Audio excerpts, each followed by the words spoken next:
क्या बात है रवि भाई, कोई जवाब नहीं। जीव मेरा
काय हो भैया जोर मत लगाओ।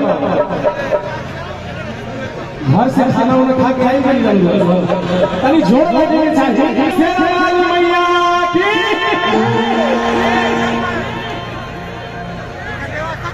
आई भजन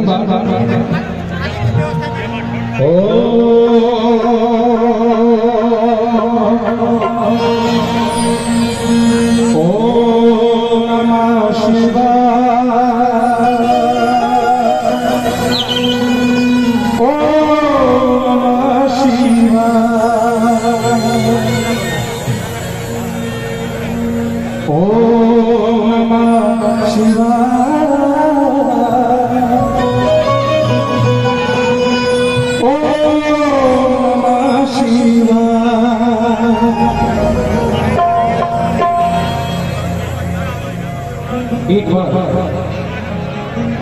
देवों के देव महादेव जी के नाम पर भैया हो प्रेम से हर हर महादेव। कैलेंडर भाई मायनपुर मायनपुर मायनपुर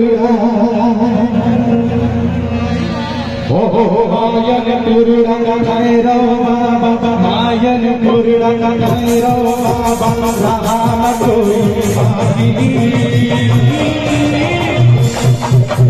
बम बम बोला बम बोला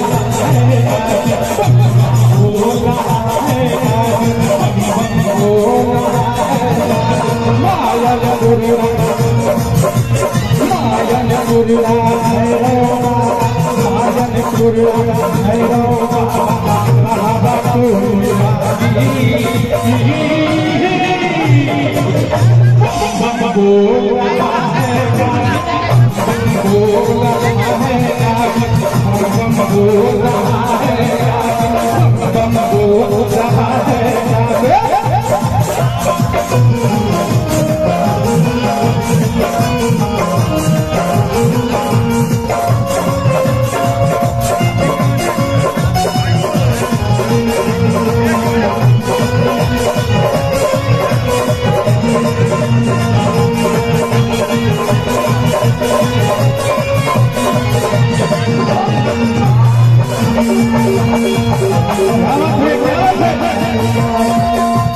और का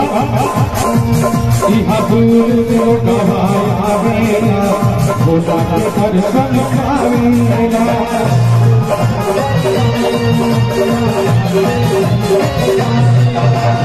दूर आवेला भोला के दर्शन आवेला और जिसके लगावत बाते और जिसके लगावत बाते मन के उनके आती